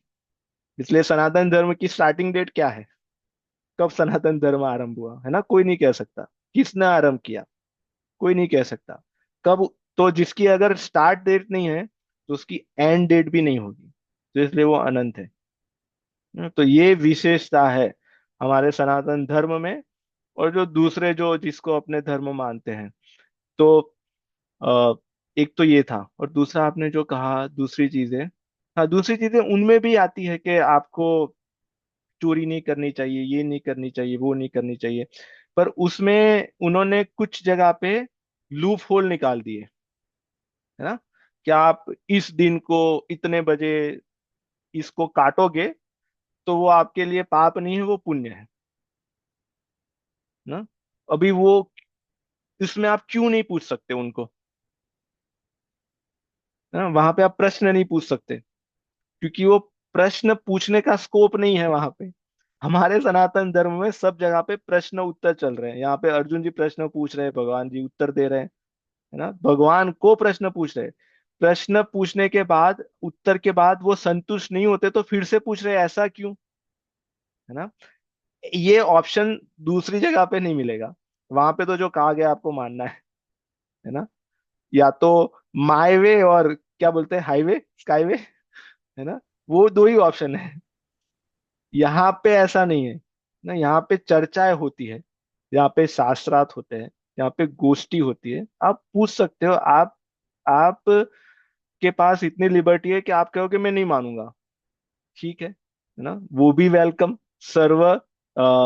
सर्वे संतु सुखिनः, है ना। सर्वे संतु निरामय। तो हम तो सबकी कामना करने वाली संस्कृति है। जो नहीं मानते वो भी इसमें वेलकम है, जो मानने वाले हैं वो भी वेलकम है, जो थोड़ा थोड़ा मानते हैं वो भी सब ना। क्योंकि ये हम मानते हैं कि ये पूरी सृष्टि उन्होंने ही बनाई है। तो जो मानने वाले हैं वो भी उनके हैं, जो नहीं मानने वाले वो भी उनके हैं ना। दुर्योधन भी उनका है, अर्जुन भी उनका है। पर इसमें हमें ये ध्यान रखना है कि हम दुर्योधन से कैसा व्यवहार रखें और अर्जुन से कैसा व्यवहार रखें, है ना। दुर्योधन से अगर हमारी आसक्ति हो गई तो फिर हमारी गति दुर्योधन जैसी होगी। और अगर अर्जुन से आसक्ति हो गई तो फिर हमारी गति अर्जुन जी जैसी होगी, है ना। ये स्वतंत्रता हमें दी गई है। तो ये अंतर है हाई लेवल। ठीक है साक्षी जी, इसमें आपका कुछ। थैंक यू जिगर जी। हाँ, ये आई थिंक टॉपिक बहुत ही बड़ा है, लेकिन हाँ आपने जैसे संक्षिप्त में समझाया। बस एक यही कंफ्यूजन रहता है कि जो बाकी रिलीजन वाले हैं उन पे भी ये रूल्स एप्लीकेबल हैं जो हमारे हैं, बट उनको तो पता भी नहीं है। फिर भगवान उनको हमारे साथ कैसे सेम एंड कॉन्सिक्वेंसेस देंगे फिर। जी हाँ। तो इसमें अगर हम ये सोचें कि हम लोग ना भारतीय संस्कृति में हमारा जन्म हुआ, यहाँ से बहुत सारे लोगों का जन्म भारत में हुआ, सनातन धर्म में हुआ, है ना। हमारे जो लोग थे, हमारे पहले दादा माता पिता, वो सनातन धर्म को मानने वाले लोग हैं। तो हमारा जन्म यहाँ पे हुआ, कुछ लोगों का जन्म दूसरी संस्कृति में हुआ, दूसरे देश में हुआ। तो क्या ये सिर्फ संयोग है, क्या ये बस ऐसे ही हो गया, क्या इसके पीछे कोई कारण होगा, है ना। हमारा ही जन्म यहाँ पे क्यों हुआ, कहीं और भी हो सकता था, है ना। 8 बिलियन लोग हैं, तो इसमें से कितने कितने लोग सनातन धर्म में से जुड़े हुए हैं और उसमें से कितने लोग सनातन धर्म को मानने वाले हैं ना। मानने वाले और कितना लोग पालन करने वाले हैं, बहुत ही कम होंगे।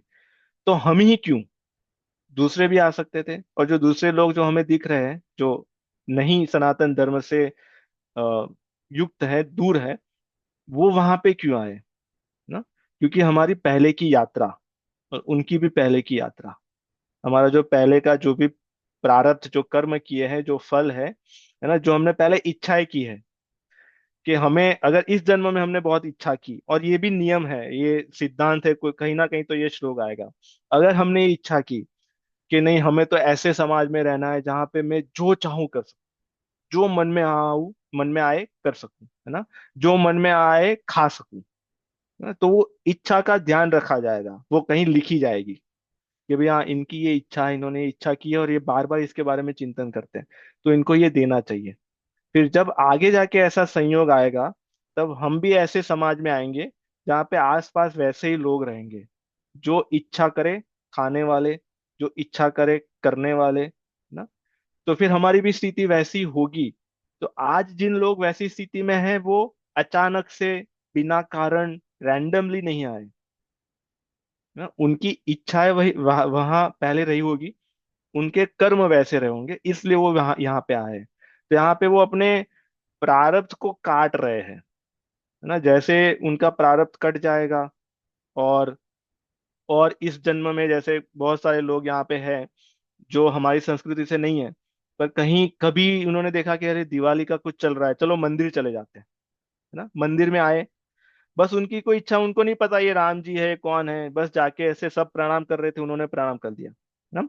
तो ऐसे जब उन्होंने जो अनजाने में ये अच्छे कार्य किए, तो इसकी उनको क्रेडिट मिलेगी, जिसके कारण ये जैसे क्रेडिट, ये यही हुआ पुण्य पुंज। ये पुण्य अर्जित कर रहे हैं, उसके पुंज अर्जित कर रहे हैं, उसके सामने वो कुछ मांग नहीं रहे, ये अनजाने में ही कर रहे हैं, वो जानबूझ के नहीं कर रहे हैं। तो ये पुण्य पुंज जब बढ़ेगा, तब उनको मानव शरीर दिया जाएगा ऐसी संस्कृति में। जब फिर उनके आगे ये मार्ग प्रशस्त होगा, ओपन होगा, ये ज्ञान का एक्सपोजर उनको मिलेगा, और फिर इस ज्ञान का एक्सपोजर मिलेगा। ये एक्सपोजर मिलना मतलब ये सुलभ हो गया, कि चलो भगवत गीता गोष्ठी हो रही है, कहीं पे सत्संग हो रहा है, ये सुलभ हो गया। इसके बाद फिर उन पे है, हम पे है, कि इसका हम कितना उपयोग करते हैं। हम्म? तो हम जो लोग, हम सनातन धर्म से जुड़े हुए हैं, उसको मानने वाले हैं, और ये जो हमें अवसर मिल रहा है, इसके पीछे का कारण है हमारे पहले की क्रेडिट जो हमने अर्जित की है, पहले के पुण्य जो हमने अर्जित किए हैं, उसके कारण ये हमें मिल रहा है। क्योंकि पूरी सृष्टि में कुछ भी फ्री में नहीं मिलता। There is no free lunch. ये सिर्फ अमेरिका के लिए नहीं, सभी जगह पे लागू पड़ता है। कुछ प्राप्त करना है तो उसके लिए कुछ करना पड़ेगा, कुछ भी प्राप्त करना है ना, कुछ तो करना पड़ेगा। अगर भगवान को प्राप्त करना है तभी भी कुछ करना पड़ेगा, और अगर विरुद्ध दिशा में जाना है तो उसके लिए भी कुछ करना पड़ेगा। तो अभी हमें जो मिला है, उसके पीछे हमारे पहले के जो कर्म रहे हैं, या हमारे पहले के जो पुण्य रहे हैं, उसके कारण हमें ये अवसर मिला है। तो दूसरे लोग जिनको नहीं मिला, उनके लिए हमें प्रार्थना करनी चाहिए ना, उनके लिए हमारे मन में करुणा का भाव हो, कि ये बेचारे इससे वंचित रह गए, है ना। इसलिए उनका जो जीवन है ऐसे दुखों में जा रहा है, अज्ञान में जा रहा है। सबसे बड़ा दुख अज्ञान है, उससे बड़ा दुख कोई हो नहीं सकता, है ना। किसी को पता ही ना हो, है ना, और जैसे डब्बी में कुछ दिया गया हो, उसको पता ही ना हो कि ये दवा है या विष है, पॉइजन है, और वो खाता रहे, है ना, क्योंकि वो अज्ञानी है, उसको नहीं पता। तो उससे बड़ा दुख क्या हो सकता है? सारे दुखों का जो कारण है वो है अज्ञान, ना। तो ऐसे ये बहुत अच्छा विचार, ये करुणा का भाव है आपके मन में। तो ऐसे प्रार्थना करनी चाहिए कि भगवान आप इन पे कृपा करें, ना, इनको भी ऐसा अवसर दे, इस जन्म में नहीं तो आगे वाले में, जिससे इस ज्ञान को वो समझ सकें, ना। बहुत ही अच्छी एक्सप्लेनेशन जिगर जी, कभी इस तरह से सोचा ही नहीं था। बहुत ही अच्छी एक्सप्लेनेशन, थैंक यू। जी। तो हमें यहाँ तक पहुंचाने के लिए हमारे पहले के कर्मों ने, और हमारे पहले के जो पूर्वज रहे होंगे, उन्होंने बहुत मेहनत की है ना। आप सोचिए, बहुत मेहनत की है।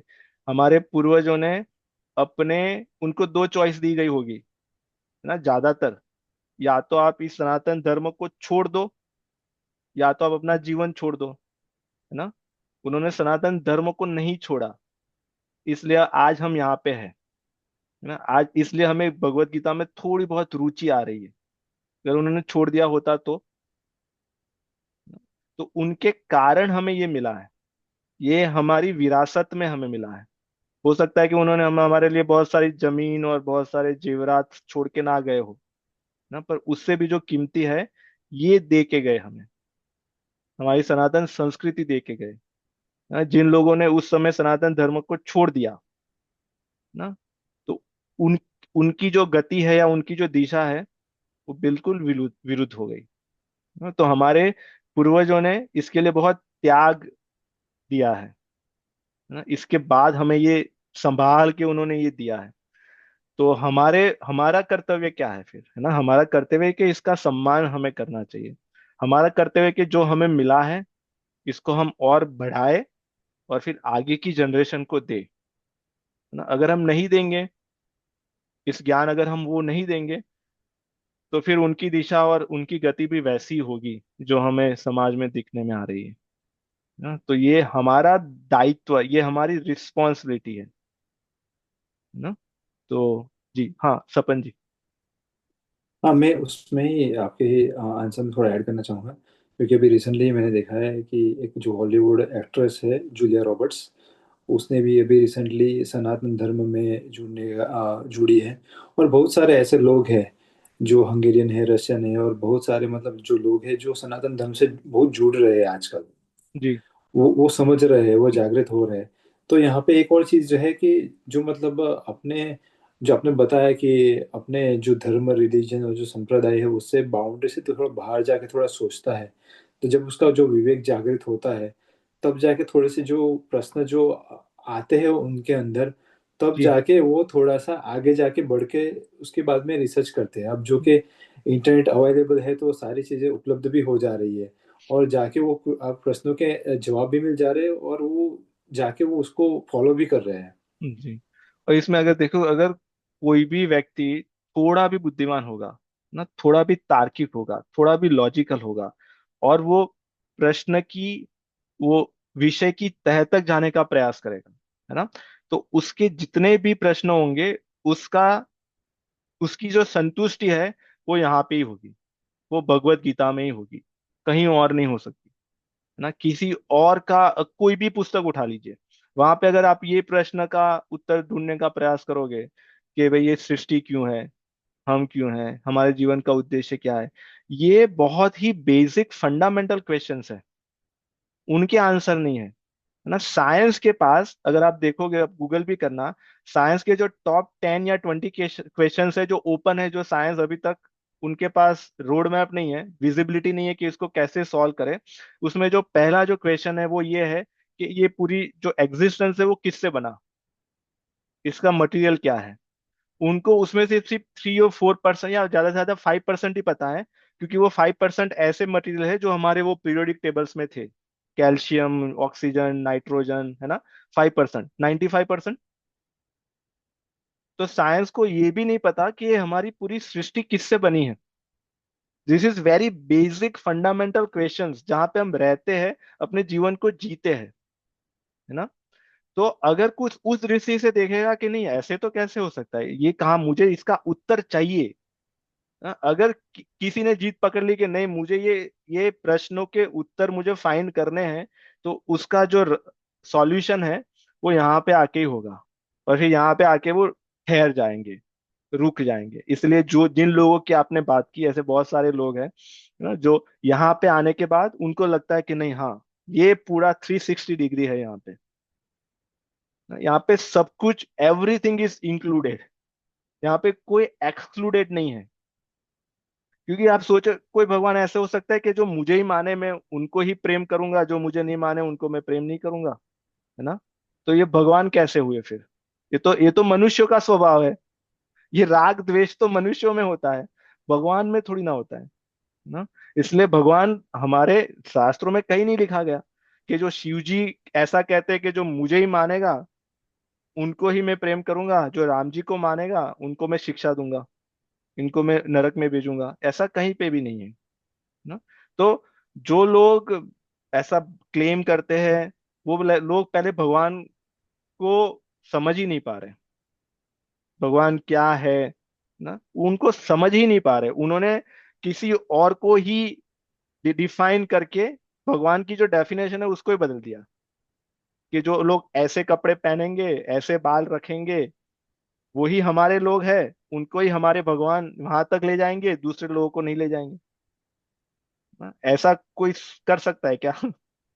तो ये बेसिक, अगर कोई अपना इंटेलेक्ट का उपयोग करे तभी भी उनको पता चल जाएगा कि नहीं, यहाँ पे कुछ तो घोटाला चल रहा है ना। जी। है, इसीलिए ही अपने शास्त्रों का मतलब वो आता है शास्त्रार्थ करना, मतलब आप क्वेश्चन आंसर कर सकते हो, जैसे गोष्ठी की तरह अपना चल रहा है, समझने जी। के लिए उसकी जो ऊंडाई है, उसकी डीपनेस है, उसको समझने के लिए कि एक एक तत्व को कैसे समझा जाए, ब्रह्म को कैसे समझा जाए, जी। कहाँ तक मतलब हम देखते हैं कि जो याज्ञवल्क्य और गार्गी का जो संवाद था, वो जिसमें प्रति प्रश्न एक प्रश्न पे एक प्रश्न करती जा रही थी समझने के लिए, तो वहां पे भी मतलब समझ पता चलता है कि जो किस तरह से ये सृष्टि का सर्जन हुआ है, कहाँ तक डीपनेस वो उसकी गहराई है, उस वहां तक जा सकते हैं वहां पे भी। जी। तो वो बहुत अच्छी चीज है कि हमें ये करने की आजादी है, मतलब आप पूछ सकते हैं, कर सकते हैं, और उसका जवाब भी हमें मिल सकता है। जी। हाँ। और हाँ, और दूसरी चीज, हम before we end this session के, अब जिन लोगों को और यहाँ पे रुकना है तो दूसरा श्लोक हम लेंगे जो दूसरे सेशन के लिए है, तो आप रुक हाँ। सकते हो अगर इंटरेस्टिंग और ज्यादा बनाना हो तो। जी। ठीक है, हमारा तो समय हो गया तो राम राम सभी को। और बस इसका यही सार यही है कि हम अपनी साधना करते रहे, है ना, भगवान का नाम जप करें, और सत्संग करते रहे, और प्रश्न उठाते रहे, प्रश्न पूछते रहे। अगर कोई सुनने वाला नहीं है तो प्रश्न अंदर उठाए, ऐसा क्यों, ऐसा क्यों, उसका उत्तर आपको मिलेगा, अंदर से ही मिल जाएगा अगर भगवान की कृपा रही तो, नहीं तो बाहर से मिल जाएगा। पर प्रश्न उठाना बहुत आवश्यक है, बिना प्रश्न उठाए हम कुछ पा नहीं सकेंगे, है ना। तो ये यही आपसे प्रार्थना है। तो राम राम, अगर जो लोग रुकना चाहे रुकेंगे, हम 2-3 मिनट ब्रेक लेंगे, और उसके बाद आज छठे अध्याय का श्लोक है ना, छठे अध्याय का दूसरा जो सेशन है उसमें। हाँ, छठे अध्याय का 30, श्लोक नंबर 30। ठीक है, तो उसके बारे में चर्चा करेंगे। ठीक है, राम राम, किसी को कुछ कहना है, पूछना है? जी सर, चलिए। राम राम। जी राम राम। बहुत अच्छा लगा आपने मुझे हमें समझाया कि भगवान का मतलब जैसे जिस जिस तरीके से हमें उनका पूजा करना चाहिए हम कर सकते हैं, जरूरी नहीं है कि नियम बनाया गया है उसी हिसाब से करें। ऐसे मैं आपको बता रही हूँ, मेरी सासू माँ पूरा टाइम किसी ना किसी चीज को लेके उपवास रखती रहती है, और वो मेरे से उम्मीद करती है कि मैं भी रखूं, और मेरे से उपवास रहा नहीं जाता। जी। और वो उनका एक पर्टिकुलर नियम है कि इसी नियम से पूजा करना है, और वो जी। हमेशा मुझे पे बोलती है। पर मैं, मेरे घर में मंदिर है, मैं पूजा करती हूँ, पर मैं फुल टाइम वर्क करती हूँ, बच्चे का ख्याल रखना है, हस्बैंड से ज्यादा हेल्प नहीं मिलता, लेकिन मैं उपवास उपवास नहीं रख सकती। मेरे जी। हस्बैंड बोलते हैं नहीं, जो माँ कहे वही फॉलो करो तुम, जी। और मेरे से नहीं हो पाता। जी। लेकिन मैं नहीं, मैं आपने आपके बहुत, मुंह, या हाँ, बहुत अच्छे आपने ये पॉइंट को उठाया। ये बहुत सारे लोगों के जीवन में हो सकता है। ये सारे जो नियम जो बनाए हैं, नियम के पीछे का कारण है कि वो भाव आए, है ना। पहले दिन हमारा भाव नहीं आएगा, जैसे हम आरती कर रहे हैं तो भाव नहीं आएगा, भाव मांगने का ही आएगा, पर धीरे धीरे करते करते करते करते वो भाव आ जाएगा। तो जो खास बात है वो भाव की है, खास बात हमारे अंदर जो परिवर्तन हो रहा है उसकी है, खास बात हम भगवान को किस दृष्टि से देखते हैं, किस कैसे भगवान का हम अनुभव करते हैं। हम भगवान के पास मांगने के लिए जाते हैं, या हम भगवान के पास भगवान के लिए जाते हैं, ये सब भाव की बात है, वो अंदर की बात है, वो खास बात है। और उसके लिए नियम बनाए गए और नियम सजेस्ट किए गए, है ना, कि आप ये करे तो अच्छा है, ये करे तो अच्छा है। और वो ये सारे नियम डिपेंड करते हैं कि हम कौन सी स्थिति में हैं, हम कौन से कार्य कर रहे हैं, या हमारा धर्म क्या है, उसके आधार पे। जैसे सन्यास के भी नियम है, पर हम जो लोग गृहस्थ में है उसके पालन नहीं कर सकते, तो वो उनके लिए है। पर उस नियम का पालन करके वो भगवान का अनुभव भाव करेंगे। और जो गृहस्थ के नियम है, जैसे हम काम करने वाले हैं, तो हम पूरा दिन भगवान के आगे 3-4 घंटा नहीं बैठ सकते ना। पर हम जो काम कर रहे हैं वो काम को भगवान को समर्पित कर सकते हैं, कि भाई हमने 1 घंटा भगवत गीता गोष्ठी की, तो हमने आपको समर्पित कर दिया, उससे हम भाव को ला सकते हैं। तो खास बात भाव की है। पर हाँ, आपने बहुत बड़ा विषय उठाया, इसको हम आगे भी चर्चा करेंगे पूजा जी, है ना? जी अ, जी जी हाँ, जी ठीक है। जी चलिए, तो आप थैंक यू सभी जी का थैंक यू। जी राम हाँ राम। और हम राम अगले शनिवार को मिलेंगे, और जो लोग दूसरे सेशन के लिए आए वो रुके, वो हम छठे अध्याय के बारे में चर्चा करेंगे 2-3 मिनट में। ओके, ठीक थैंक है यू सर। जी, थैंक यू सर चलिए थैंक यू। जी, राम ठीक राम। है जी, राम राम। रिकॉर्डिंग हाँ, अभी मुझे, हाँ, मैं रिकॉर्डिंग